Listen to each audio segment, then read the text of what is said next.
S, ಇದೀಗ ಒಂದು big breaking news ಲಭ್ಯವಾಗ್ತಾ ಇದೆ. ಇನ್ನು ವಿಕೃತಿ ಮೆರೆದಂತಹ ಮನುಷ್ಯನಿಂದ ಗ್ರಹಣ ಕಗ್ಗೊಲೆ. ಹೌದು ವೀಕ್ಷಕರೇ, ಇಂದು ಬೆಳಗ್ಗೆ ಬೀದರ್ ಜಿಲ್ಲೆಯ ಭಾಳ್ಗಿ ತಾಲೂಕಿನ ಹಾಲ್ಗುಟ ಗ್ರಾಮದಲ್ಲಿ ನಡೆದಂತಹ ಘಟನೆಗೆ ತಾಲೂಕಿನ ಎಲ್ಲ ಜನರು ಬೆಚ್ಚಿ ಬೀಳುವಂತೆ ಮಾಡಿದೆ. ಹೌದು ವೀಕ್ಷಕರೇ, ಇನ್ನು ವಿಕೃತ ಮನಸ್ಸಿನ ಮನುಷ್ಯನೊಬ್ಬ ಹಾಡು ಹಗಲಲ್ಲೇ ಕೊಲೆ ಪ್ರಕರಣ ಗ್ರಾಮದಲ್ಲಿ ಭಯದ ವಾತಾವರಣವೇ ಸೃಷ್ಟಿಯಾಗಿದೆ.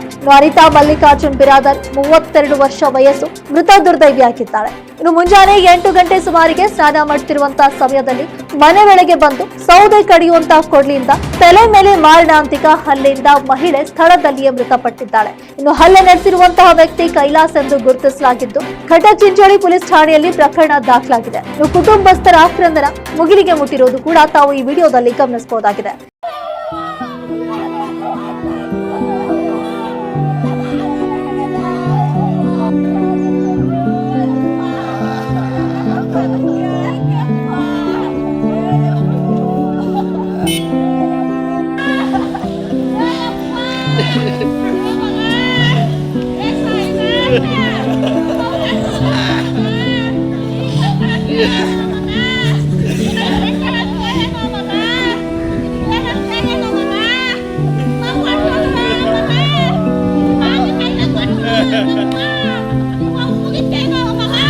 ಕ್ಯಾಮ್ರಾಮನ್ ಇಸ್ಮಾಯಿಲ್ ಜೊತೆ ಭಾಲ್ಕಿಯಿಂದ ಸಾಂಬಲ್ ವರದಿ.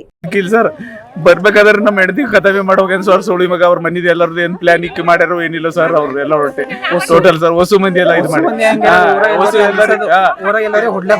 ಸರ್ ನಮ್ ಬಾಳ್ ಟಾರ್ಚರ್ ಇದ್ರೆ ಅವನ ಹೆಸರು ಕೈಲಾಸ್ ಸರ್.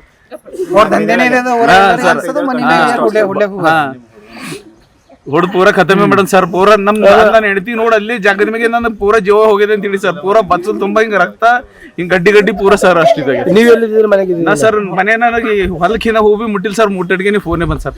ಹುಡುಗರು ಮಲ್ಲಿಕಾರ್ಜುನ್ ಸರ್. ನೀವು ಏನಾಗಬೇಕು ಅವ್ರಿಗೆ ಸರ್? ಓಕೆ, ಅಲ್ಲಿ ಬಂದ್ ಕೇಸಿನ್ ಮನೆ ಬಂದ್ ಕೇಸಿನ್ ಹೊಡೆದನ್ರಿ ಕೊಡ್ಡಿ ಕೇಸಿನ್ ಹೊಡೆದ ಕೇಸಿನ್ ಇದು ಮಾಡಿ ಜೀವ ಹೊಡ್ಬೇಕೇನ. ಇದು 3ನೇ ಸಲ ಅದ. ಪೈಲ 2 ಸಲ ಬಿ ಹೊಡೆದನ್ ಹಿಂಗೆ ಬಂದ್ ಕೇಸಿನ್ ನಮ್ಮ ತಮ್ಮರಿಗೆ ಹೊಡೆದ ಕೇಸಿಂದ ಕಲ್ ಹಚ್ಚಿ ಹೊಡೆದ ಕೇಸಿನ್ ಹೋಗ್ಯಾನ. ಈಗ ಇದು 3ನೇ ಸಲ ಅಂದ್ರೆ ಜೀವನೇ ತೊಗೊಂಡ್ಬಿಟ್ಟಾನೆ ಸರ್. ಅವಾಗ ಕೇಸ್ ಮಾಡಿದಿಲ್ಲ? ಅವಾಗ ಒಂದ್ಸಲ ಕೇಸ್ ಮಾಡಿದ್ರು. ಫಸ್ಟ್ ಕೆಪಿ ಮಾಡಿದ್ರು, ಸೆಕೆಂಡ್ ಕೆಪಿ ಕೇಸ್ ಮಾಡಿದ್ರು. ಕೇಸ್ ಮಾಡಿದ್ರೆ FIR ಅರ್ಜಿ. ಅವಾಗ ಏನ್ ಮಾಡಿಲ್ರಿ, ಏನಾಗಿಲ್ರಿ. ಬಿಟ್ಕೊಟ್ಟು ಮಾಡ್ಯಾರ. ಕಾಂಪ್ರಮೈಸ್ ಆಗಿರ್ ನೀವು? ನಾವ್ ಏನ್ ಮಾಡಿಲ್ಲ, ಕಾಂಪ್ರಮೈಸ್ ಆಗಿಲ್ಲ. ಒಂದ್ಸಲ ನೋಡ್ರಿ ಅಂತಂದ್ರೆ 4 ಮಂದಿ ಅದೊಂದ್ಸಲ ನೋಡಿದ್ವಿ. ಮತ್ತೇನ್ ಮಾಡ್ಯಾರ ಈ ಸಲ ಬಂದ್ ಕೇಸಿನ್ ಹೊಡೆದ ಕೇಸಿನ್ ಇದನ್ನ ಮಾಡ್ಯಾಕ ಬಡ ಮನೆ ಬಂದ್ ಕೇಸಿನ್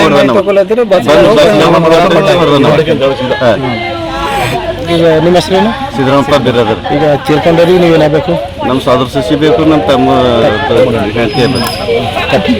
ಇಂಥ ಮತ್ತಷ್ಟು ಅಪ್ಡೇಟ್ಸ್ಗಳಿಗಾಗಿ ನೋಡ್ತಾರೆ ಕೆಬಿ ನ್ಯೂಸ್ 24/7. ಧನ್ಯವಾದಗಳು.